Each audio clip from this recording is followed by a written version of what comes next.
Bapak Ibu guru semuanya tentang aksnya saya mau itu budaya positif ya. Jadi tugas saya sebagai calon guru penggerak untuk sharing tentang budaya positif. Di sini konsep inti budaya positif ada beberapa ya Bapak Ibu ya. Contohnya ada perubahan paradigma positif, kemudian motivasi perilaku manusia, kondisi kontrol dulu, keyakinan puas, dan segitiga restitusi. Ini kita lihat pembelajaran dengan paradigma baru.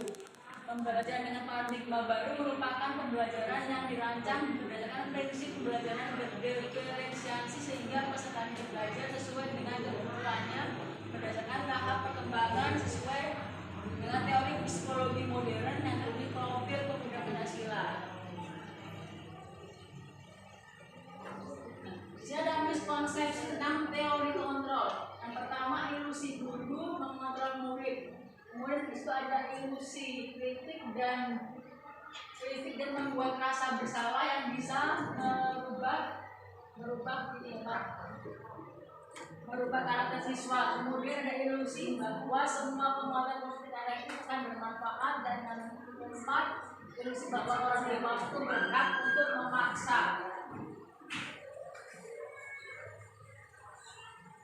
Ini ada tabel paradigma, merubah paradigma stimulus respon pada pendekatan teori kontrol.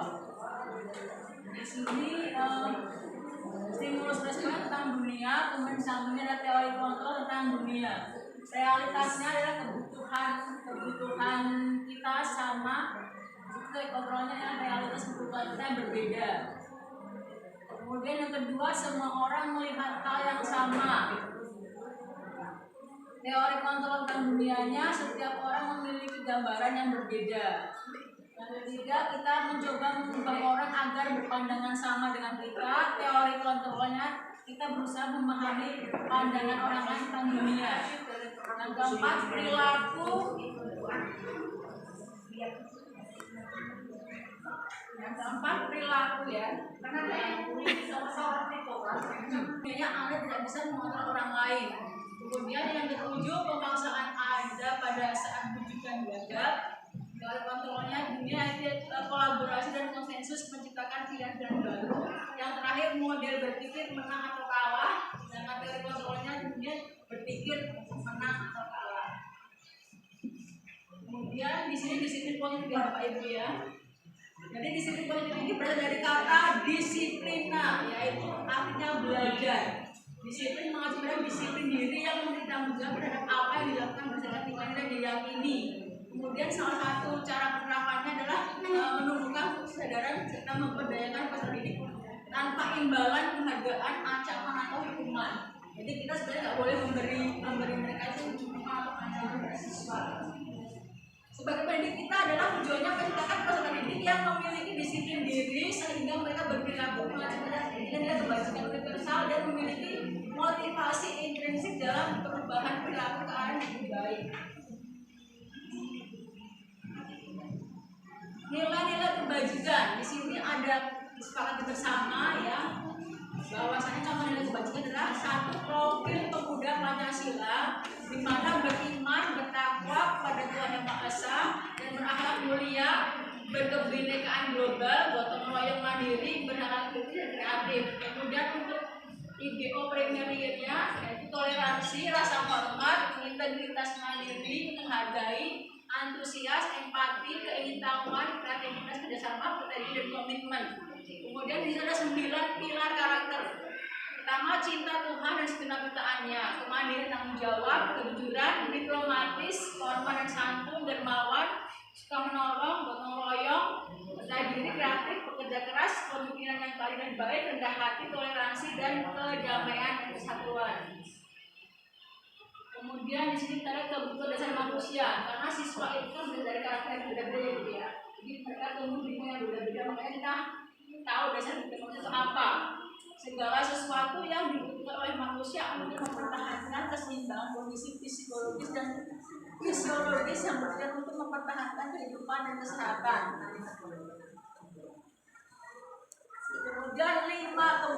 sendiri menurut Dr. William Glasser itu ada 5.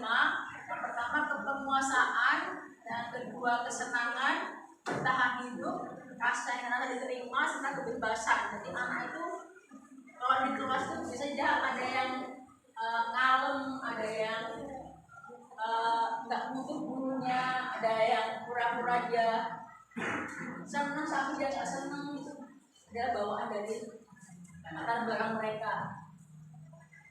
Kemudian motivasi perilaku manusia, yang pertama untuk menghindari ketidaknyamanan atau hukuman, untuk mendapatkan imbalan atau penghargaan dari orang lain, untuk menjadi orang yang mereka inginkan dan menghargai diri sendiri dengan nilai-nilai yang mereka percaya.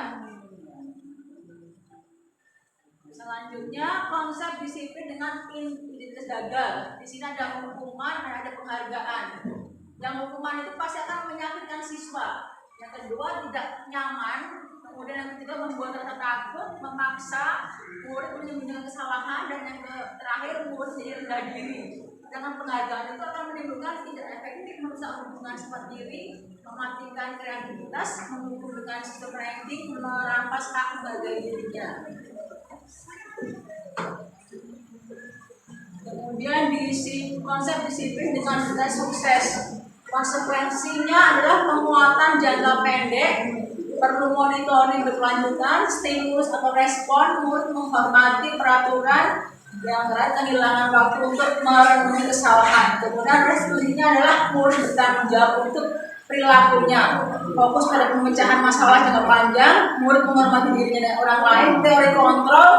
Kemudian di sini kegiatan membuat keyakinan kelas itu ada saya lakukan ya. Di sini ada berdiskusi tentang peraturan. Yang kedua, menyusun peraturan menjadi suatu keyakinan. Kemudian yang ketiga, menempelkan keyakinan pada kelas.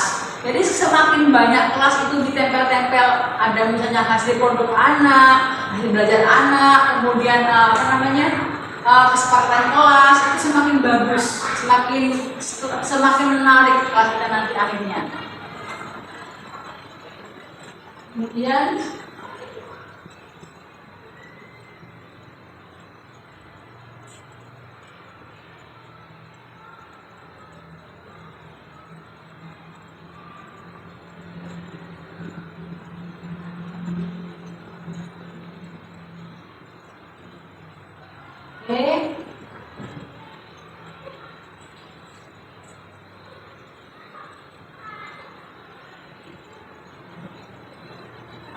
di sini ada bagaimana cara membentukkan keyakinan kelas ya. Lebih abstrak daripada peraturannya, kemudian dia berupa pernyataan universal, dibuat dalam bentuk positif, sedikit aja biar lebih mudah diingat sama anak-anak, dapat diterapkan di kelas, bersedia meninjau kembali keyakinan dalam waktu ke waktu, jadi ada update-nya. Kemudian dibuat dalam bentuk positif, kemudian semua warga kelas hendaknya ikut berkontribusi dalam pembuatan keyakinan suatu kelas. Ya. Nah, di sini adalah segitiga restitusi, di mana di situ adalah menstabilkan identitas antara siswa yang sedang belajar di kelas. Menstabilkan identitas, kita semua akan melakukan hal yang terbaik yang bisa kita lakukan. Kemudian validasi tindakan yang salah, semua perilaku memiliki alasan kenapa anak berbuat seperti itu, kenapa guru berbuat seperti itu. Ya. Menanyakan keyakinan, kita semua memiliki motivasi internal. Siswa ke sekolah pasti ada motivasinya. Ya, sama dengan kita guru sekolah masuk ke kelas ada motivasinya juga. Di sekitar diskusi ini kita ada 3 tahapan ya. Yang pertama menstabilkan identitas, yang kedua adalah menanyakan keyakinan, kemudian validasi terhadap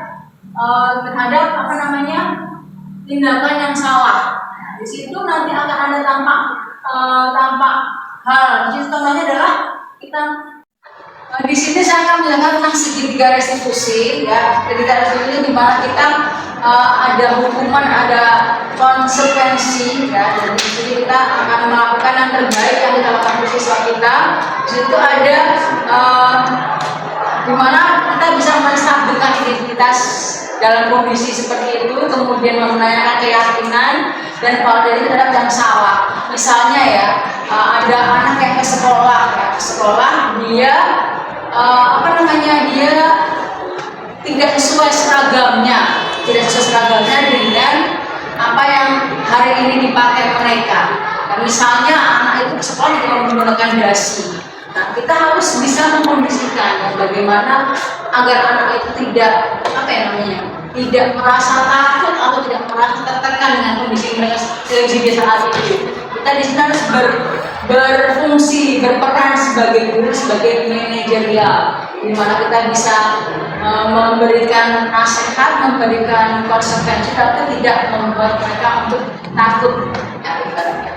Kita bisa membaik-baik dengan mereka. Seperti misalnya saya pernah punya kasus ya, seorang siswa terlambat masuk ke kelas setelah jam istirahat.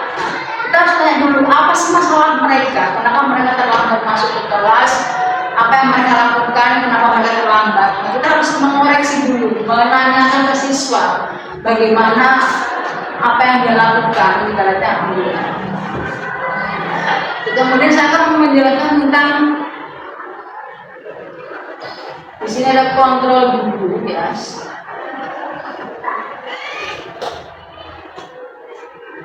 Nah, di situ ada kebutuhan dasar manusia. Di sini ada penguasaan, kesenangan, bertahan hidup, kasih sayang dan merasa diterima, kebebasan. Siswa itu dia mempunyai hasrat ingin bebas, tapi dia juga pengen diperhatikan. Ya, kita sayangi, kita perhatikan. Karena kalau mungkin di rumah dia datang ke sekolah dengan sebuah beban, ada sebuah hal yang harus dia hadapi, tapi dia harus kemudian dari segi kelas belajar. Nah, itu akan kita harus bisa menanyakan kenapa, ada apa nak, ada apa dengan kalian, kenapa kalian seperti itu. Di situ kemudian dia ada namanya penguasaan. Kita sebagai guru jangan mentang-mentang kita harus menghubungi mereka. Kamu kalau nggak bisa ini konsentrasi belajar apa udah pulang aja. Nah, tidak seperti itu ya Bapak Ibu ya. Kemudian ada kesenangan. Mereka masih seperti anak-anak, seperti ya di bawah bukan remaja ya, mereka masih punya rasa kesenangan, masih punya rasa main-main, masih punya rasa untuk diperhatikan, dimengerti. Ya. Dan di sini mereka ke sekolah itu punya motivasi. Motivasinya apa? Ada di sekolah ini motivasinya kalau dia menjawab pertanyaan, gurunya akan memberikan reward, misalnya nilai tambahan atau mungkin diberi bintang atau diberi poin tertentu ya. Kemudian untuk mendapatkan imbalan dari orang lain, misalnya guru kadang-kadang yang sering memberi permen, memberi pena, atau mungkin yang paling memberi aplos ya. Kemudian untuk menjadi orang yang mereka inginkan dan menghargai diri mereka percaya, jadi mereka itu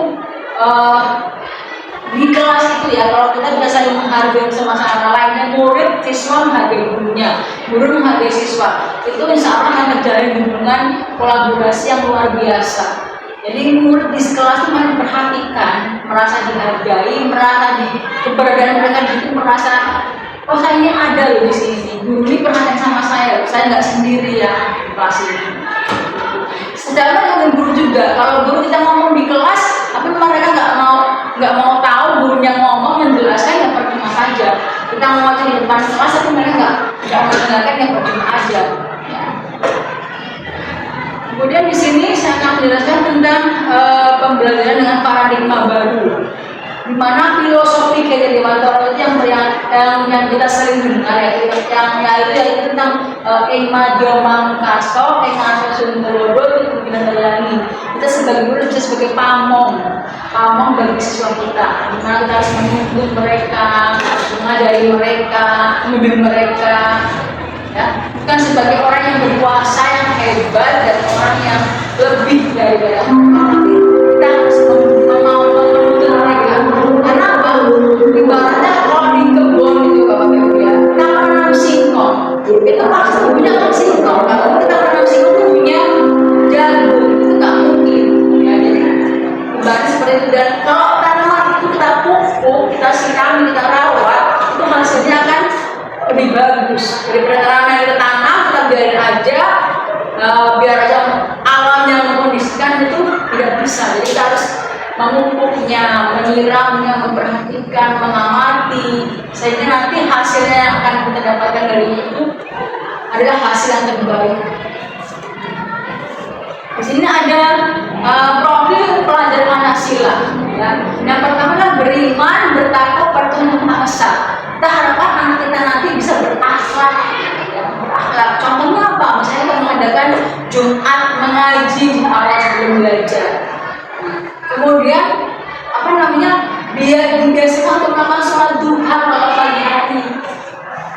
Kemudian jam-jamnya dia selesai jam-jamnya sholat ya. Kita harus tahu, oh ini udah jam 12 pakai sholat zuhur, oh ini udah jam 3, setengah 4 pakai sholat asar.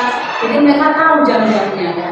Kemudian mandiri, anak itu bisa mandiri, diharapkan untuk mandiri. Kenapa? Karena mereka nanti akan terjun langsung mandiri menghadapi industri sendiri, ya, akan langsung ke masyarakat sendiri.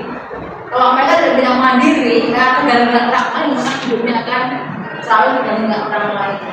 Kemudian bernalar kritis, jadi bisa berpikir, oh kalau misalnya saya punya suatu masalah, solusinya bagaimana, jalan keluarnya bagaimana. Kemudian kreatif, oke, mungkin dari jurusan TKJ, RPR tidak harus bekerja di bidangnya, bisa dikembangkan mungkin ya, ke dunia entertainment atau ke dunia bisnis daring atau ke dunia yang lain yang mereka bisa juga nanti berkembang dengan sendirinya. Bergotong royong, jadi dengan yang teman-teman yang lain dengan rekan-rekan bisa berkolaborasi, bekerja sama. Ya, mungkin teman 5-6 orang membentuk kerjasama membuat komputer, perakitan atau penerimaan di CEO, aplikasi software bisa. Kemudian berkebinekaan global ya. Di sini kita sebagai bangsa Indonesia yang punya bermacam-macam adat istiadat dan kebudayaan bahasa. Ada suku Jawa, ada suku Bugis, suku Sunda, Sumatera. Ada orang Sumatera dia punya organ dan mampu ya. Oke, ada pertanyaan kira-kira bisa saya bantu orang Ibu? Ibu, apakah ada pertanyaan? Silakan. Ibu, saya mau bertanya, apakah makna budaya positif bagi Ibu sebagai calon guru penggerak? Oke, terima kasih Bu Putri. Sebelumnya akan saya jawab ya. Jadi budaya positif itu merupakan perwujudan dari nilai-nilai atau keyakinan universal yang diterapkan di sekolah. Ya, di awal dengan perubahan paradigma tentang teori kontrol itu sendiri. Kita sebagai guru kita merasa berkewajiban untuk mengontrol perilaku siswa agar memiliki perilaku sesuai dengan yang kita harapkan. Misalnya kalau bagi masuk sekolah, ya paling tidak 5S itu terterapkan, ya, salam, senyum, sapa, sopan, santun itu harus diterapkan. Kemudian selain itu guru juga sering memberi hukuman kepada siswa yang melakukan kesalahan dan memberikan imbalan terhadap perbuatan yang dilakukan siswa. Hal itu dilakukan agar murid berkembang dan menjadi pribadi yang kritis, penuh hormat, bertanggung jawab, dan mandiri. Bagaimana Putri dengan jawaban saya? Apakah Ibu sudah merasa puas? Sudah puas, Bu. Oke, terima kasih Bu Putri. Ya, Bu. Oke. Selanjutnya ada pertanyaan Bapak Ibu guru. Ya. Oke, Bapak Anton silakan. Izin bertanya, Bu. Apa pentingnya menciptakan budaya positif di sekolah menurut Ibu sebagai calon guru penggerak? Oke, terima kasih Pak Anton. Nah, begini ya Bapak Ibu semuanya. Saya akan juga menjawab dari Bapak Anton. Apa pentingnya menciptakan budaya positif di sekolah? Menurut saya, ya, kegiatan ini bertujuan, menurut saya, budaya positif di sekolah itu bukan hanya sekedar suatu tren atau sebuah model, ya, tetapi merupakan fondasi utama dalam menciptakan lingkungan belajar yang mendukung motivasi siswa, di mana di sebuah sekolah itu bisa membentuk budaya positif dan dapat memberikan dampak yang mendalam pada karakter siswa itu sendiri dan menciptakan fondasi yang kuat pada diri siswa itu sendiri. Sehingga mereka nanti kan berpikir untuk masa depan mereka, oh iya setelah lulus SMK saya mau jadi apa? Saya mau apa? Mau bagaimana? Kita akan menciptakan karakter siswa yang baik yang akan tumbuh dalam diri mereka sendiri. Di situ kita akan bisa memahami bagaimana cara memperlakukan siswa di kelas, cara kita memberi contoh diri kita sendiri, sekolahan bagaimana. Mereka itu meniru kita. Jadi apa yang kita lakukan itu biasanya siswa itu meniru kita, meniru tingkah kita. Kalau kita sendiri terlambat masuk ke kelas ya, mereka otomatis ibu kan terlambat ke kelas. Kamu juga kalau terlambat ya jangan kemarin lah bu, berarti seperti itu. Tapi kita memberikan yang baik ke mereka. Saya kalau kita rajin sholatnya, pas jam sholat pas jam sholat duhur, anak-anak ini udah waktunya sholat duhur, kita sholat dulu. Semua ditinggal, semua ditinggal aktivitasnya semua, karena kita sholat dulu. Setelah sholat kalian boleh istirahat, atau makan atau apa sebagainya. Nanti jam kesepakatan bersama kita harus masuk ke kelas. Misalnya kesepakatan kita dari awal masuk jam 1 siang, ya kita harus sama-sama menyepakati jam 1 sudah kembali ke kelas masing-masing. Ya, dari kesepakatan kelas itu sangat penting sekali Bapak Ibu semuanya. Kenapa? Di situ kan kita menghabiskan kelas. Guru harus bisa mengendalikan sebuah kelas. Dari kesepakatan itu tadi, kita kan punya aturan, ada sebuah rule, di mana kalau kita melanggar di situ ada konsekuensinya. Nah, nanti konsekuensi itu juga dibuat oleh kesepakatan bersama juga. Hukumannya apa? Atau mungkin nanti akan mendapatkan apa? Bagaimana nanti kita dengan siswa? Kira-kira terima kasih. Bagaimana Pak Anton? Apakah sudah jelas? Ya Bu, sudah jelas. Terima kasih Pak Anton. Ya Bu. Oke Bapak Ibu, ada pertanyaan lagi? Silakan untuk pertanyaan ketiga saya buka kembali. Izin bertanya lagi Bu. Oke, Bapak Novi ya, silakan. Apa contoh penerapan positif yang telah Ibu lakukan di sekolah sebagai calon guru penggerak? Oke, terima kasih Bapak. Ya Bu. Apa contoh penerapan positif yang telah saya terapkan di sekolah sebagai guru penggerak? Saya coba jawab ya Pak ya.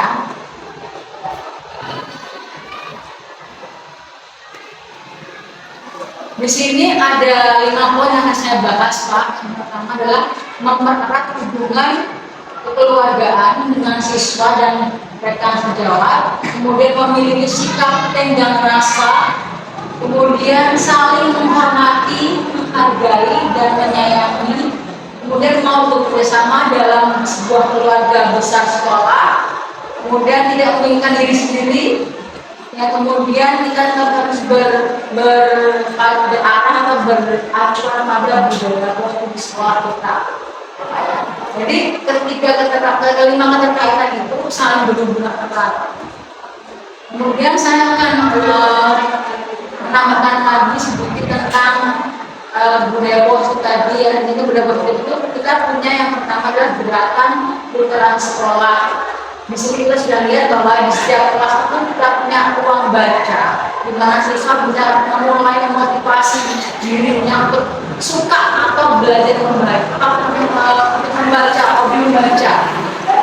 Jadi kita bisa sebelum belajar atau jam kosong bisa menggunakan pojok baca itu untuk mengisi waktunya dengan menambah ilmu mereka, tapi tidak dengan serius. Jadi kita bisa berbagi dengan teman-teman, diskusi, mengambil sebuah buku, diskusi dengan teman-temannya. Kemudian ada kegiatan ekstrakurikuler. Di luar di sekolah kita banyak sekali ekstrakurikuler yang mengenai drum band. Drum band itu juga kita bekerja sama. Kalau drum band bekerja sama, bubar drum bandnya. Kemudian ada PBB, ada Rokis, ada Paskibra, ada futsal, kemudian ada PMR, kemudian ada pramuka, di mana semua itu butuh kerjasama dan kolaborasi. Kita ada keterangan sendirian semua itu.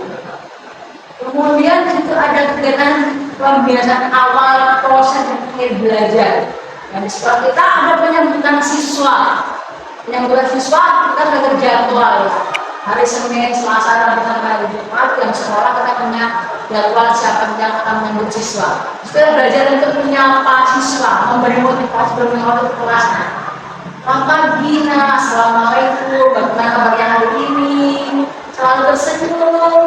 Ya. Sama aja untuk belajar dari awal ini, hari ini. Jadi kita memberi motivasi dan memberi mereka semangat di sini. Kemudian kita suka biasanya di akhir. Nah, kita punya namanya doa. Setelah kita selesai pembelajaran kita dengan sebuah doa. Di mana doa itu kita tujukan kepada kita saling mendoakan sama lain. Kita sama-sama tujuan. Kalau ini Allah Subhanahu Wa Taala. Itu juga kita punya rasa empati, saling peduli sama lainnya. Kita juga punya kebiasaan untuk menyanyikan lagu Bagimu Negeri. Di sini kita bukan semata-mata hanya menyanyi saja, kita harus tahu makna dalam Bagimu Negeri. Apa yang kita lakukan buat negeri kita ini, NKRI kita, ya. Jadi kita sebagai pemuda-pemuda, contoh sebagai pemuda bangsa, pemudi bangsa, mereka harus membela negaranya, harus punya rasa kebangsaan yang tinggi. Ya, karena kalimat-kalimat pada lagu Bagimu Negeri itu luar biasa sekali menurut saya. Jiwa raga kami yang diserahkan pada negeri itu luar biasa sekali. Kemudian membiasakan perilaku yang bersifat spontan. Misalnya kita buru-buru senyum, nyapa, Bu Assalamualaikum, Pak Assalamualaikum. Tidak senyumlah, senyum itu dari sesuatu yang luar biasa. Karena senyum dengan mereka senyum dengan kita luar biasa sekali menurut saya. Kemudian menemukan kita sekolah. Sekolah itu harus menyertai sekolah. Kalau tidak kacau semuanya. Kalau siswa ingin menang sendiri, ingin dengan peraturan sendiri, kacau. Kita punya ketertiban sekolah, poin-poin di situ. Oke, kira-kira begitu Bapak Novian, apakah sudah jelas atau bagaimana? Ya Bu, sudah jelas. Oke, terima kasih Bapak. Iya Bu. Oke Bapak Ibu semuanya, sebelumnya saya akan mencoba membagikan praktik baik saya yang kemarin dengan siswa di sekolah. Nah, segitiga restitusi ya.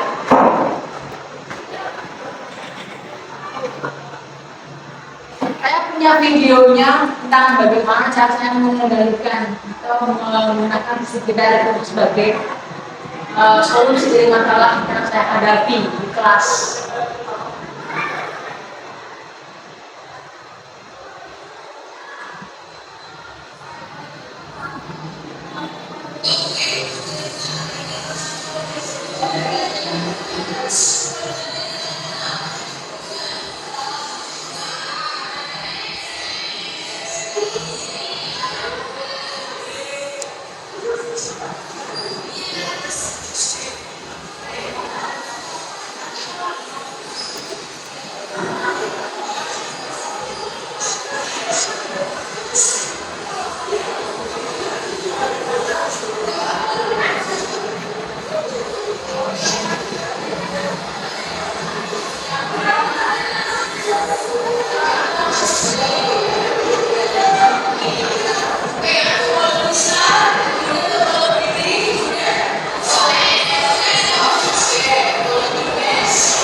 Oke, masalah saya di kelas adalah ketika saya masuk di jam belajar setelah jam istirahat itu ya, saya menemukan ada seorang siswa yang terlambat masuk ke kelas. Ya, jadi dia ketika saya mengajar, dia sembunyi-sembunyi masuk ke kelas agar saya itu nggak tahu. Tapi saya melihat dia dan saya akan berusaha menyelesaikan solusi saya itu bagaimana.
Oke Bu, tadi Bapak Ibu hebat, tadi contoh praktik baik saya ketika saya menghadapi siswa yang terlambat masuk ke kelas, bagaimana saya menanyakan ke siswa, menstabilkan identitas, bagaimana apa alasan mereka karena mereka terlambat masuk ke kelas.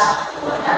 Kemudian saya juga memberi solusinya. Gimana saya lakukan hal ini agar tidak menimbulkan hal-hal yang negatif yang diberikan oleh siswa. Ya, berusaha menstabilkan kondisi.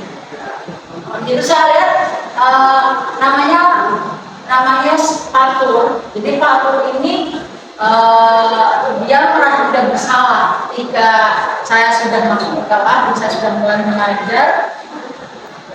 Dia masukkan dengan sembunyi-sembunyi. Karena saya merasa terganggu keberadaan kalian tidak terlambat di kelas tadi, saya panggil dia.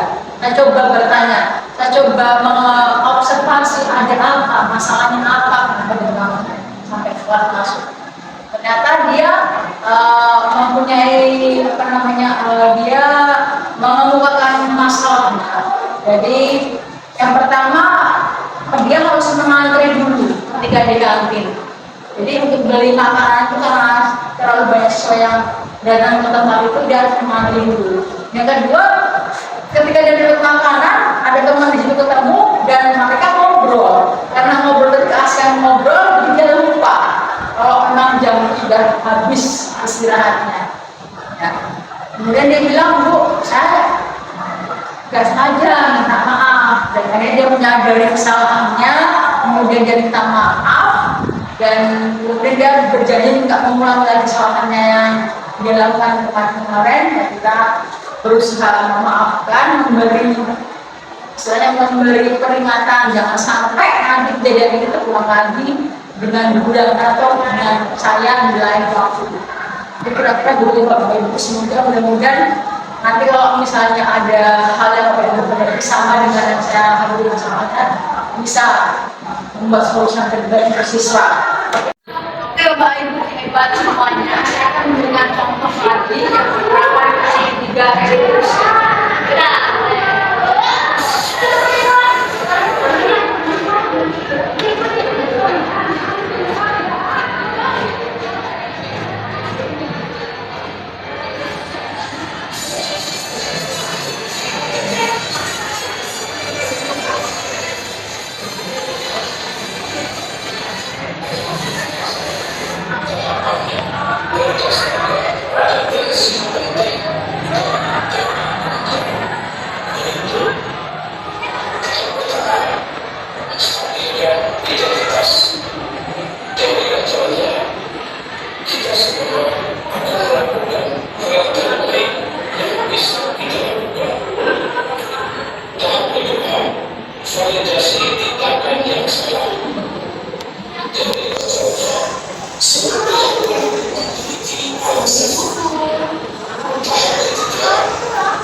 kerja demonstrasi kontekstual ini. Saya akan bersamakan praktik restitusi terhadap diri saya dalam dua kasus yang berbeda ketika sedang melaksanakan proses pembelajaran.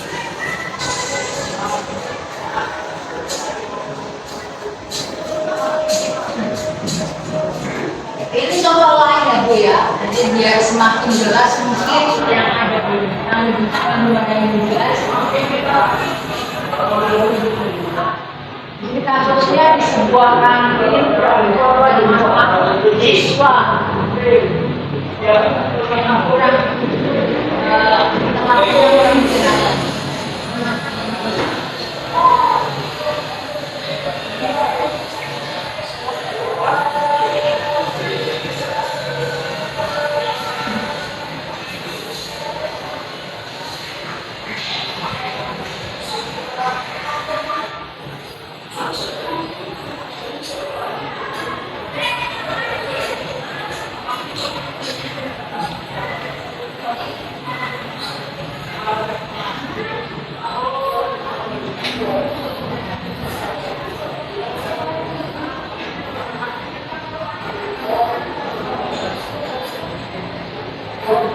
Kasusnya sama dengan kasus saya dia, dia terhambat masuk ketika belajar kelas kita.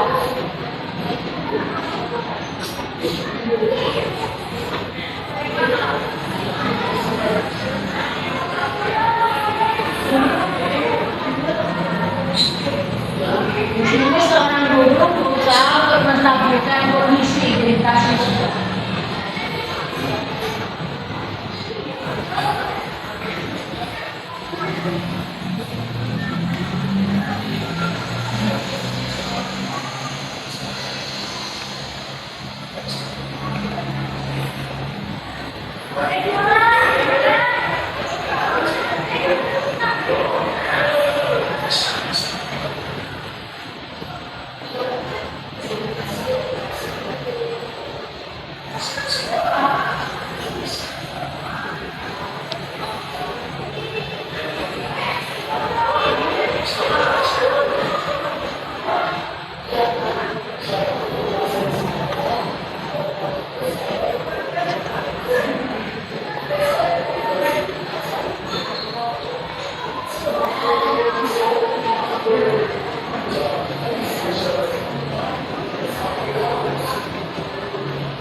Cari tahu ada masalah apa dengan siswa.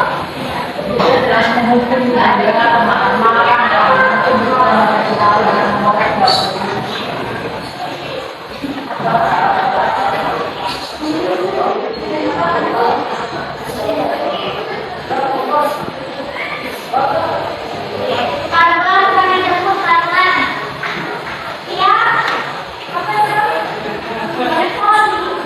Bapak Setiono berusaha untuk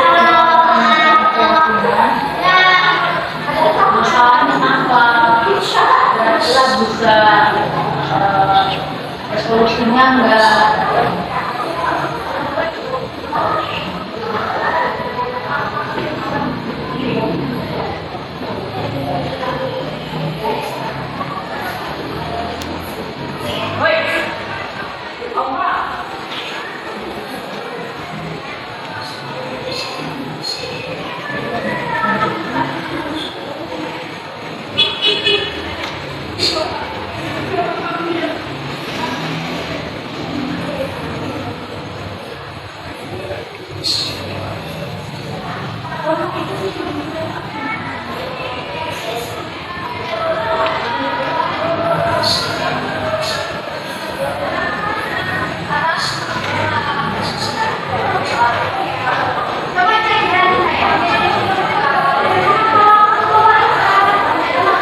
Di sini siswa ya, dia berkomitmen agar tidak mengulangi kembali apa yang dilakukan, kemudian mempunyai solusinya agar tidak terlambat.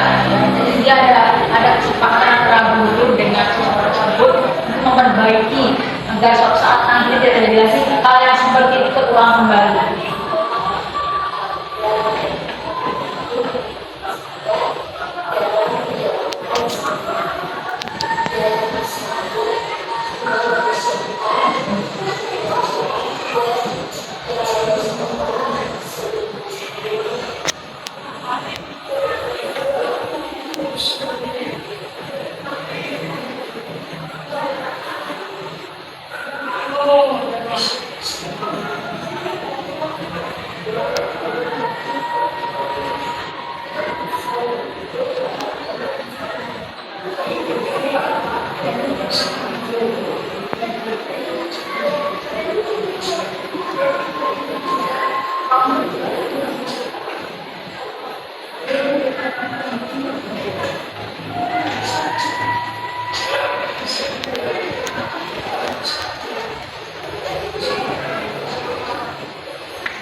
Kasus yang kedua adalah di mana Pak Ardi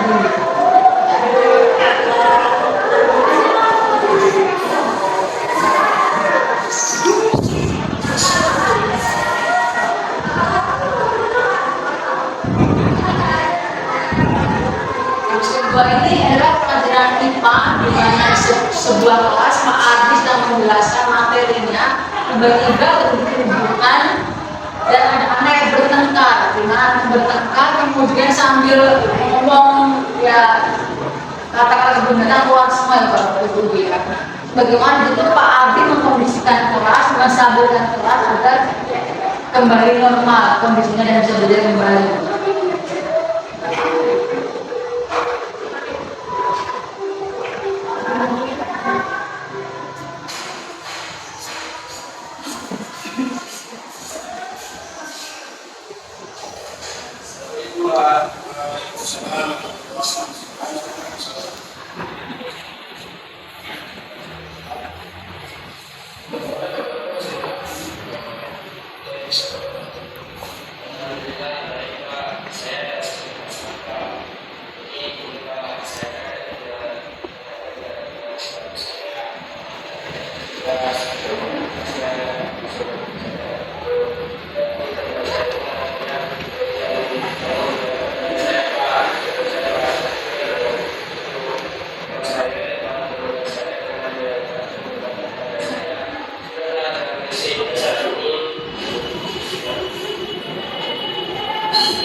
Di sini permasalahan yang timbul yang membuat masalah semakin besar ketika temannya itu seperti menghina ya, menghina, berkata yang tidak baik pada temannya, sehingga kata-katanya itu terasa tidak menyenangkan di telinga.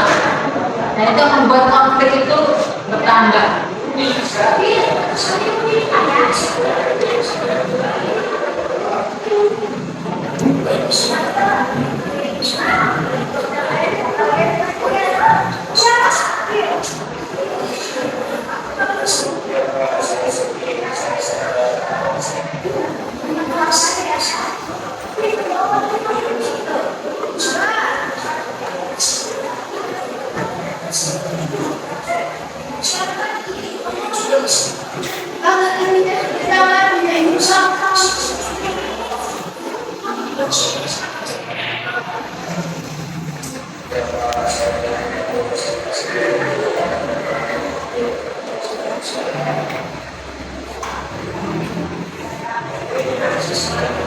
posisi sikapnya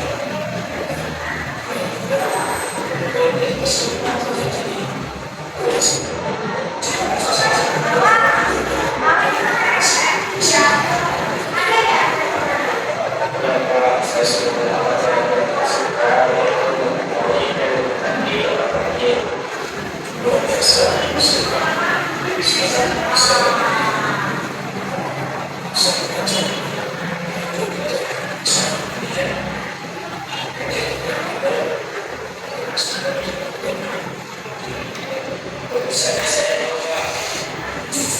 Di sini Ilham berjanji untuk memperbaikinya. Jadi dia berusaha minta maaf pada bapak gurunya, kepada temannya juga di mana telah berbuat ngomong yang kata kasar, dan dia berusaha merubah kelakuannya untuk mengulang lagi di esok kemudian hari.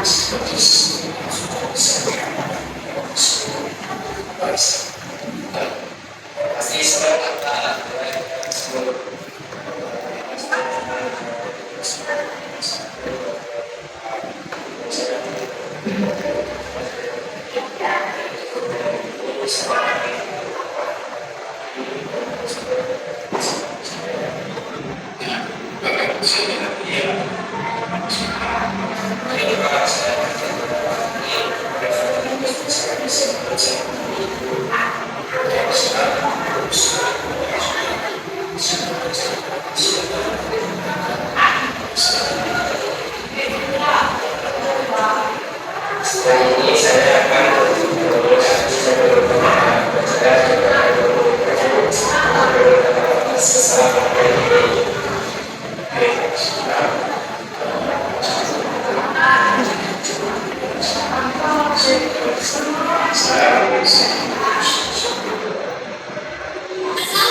Di sini kita bisa menanyakan umpan balik siswa, bagaimana apa yang dirasakan setelah guru memberikan solusi menggunakan segitiga restitusi.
Assalamualaikum warahmatullahi wabarakatuh.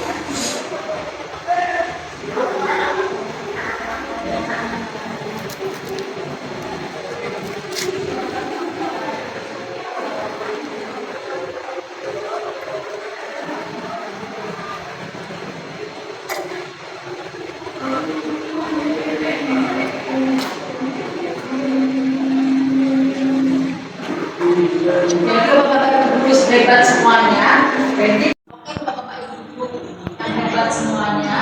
Jadi dengan menggunakan segitiga restitusi kita bisa mengkondisikan permasalahan yang dari saya dan siswa itu merasa tidak terhukumi, tidak merasa malu ataupun tidak merasa minder. Karena apa? Karena kita melakukan pendekatan yang tepat, kita melakukan nasihat yang tepat yang baik sesuai dengan apa yang mereka lakukan. Di sini kita belajar untuk bagaimana kita menghargai, kita sebagai pamong, kita sebagai manajer mengambil keputusan yang tepat setiap kali kita menghadapi masalah di kelas ataupun di sekolah kita. Terima kasih atas waktu Bapak Ibu hebat. Hari ini telah menghadiri acara diseminasi calon guru penggerak. Saya Ibu Anggra ini terima kasih atas segala waktunya, terima kasih atas segala kesempatan yang diberikan saya. Semoga kita semua bisa mengambil manfaat hikmah yang terbaik ya, untuk kita semua, dan kita bisa memulai membuka diri, merubah mindset kita dalam pembelajaran terhadap siswa dan berpihak kepada siswa, sehingga kita bisa melakukan pembelajaran yang menarik, interaktif di kelas. Terima kasih atas waktunya, terima kasih atas kesempatannya. Sebelumnya saya ucapkan terima kasih dan tetap semangat ya, tetap harus tergerak, bergerak, menggerakkan. Wassalamualaikum warahmatullahi wabarakatuh. Terima kasih Bu Anggra ini yang tadinya saya takut, malu akan kena marah, tapi Bu Anggra ini langsung memanggil saya secara pribadi untuk dinasihati dan membuat saya mengerti, dan saya tidak akan mengulanginya lagi, dan selalu akan berusaha untuk masuk jam kelas dan tidak terlambat. Semangat Ibu.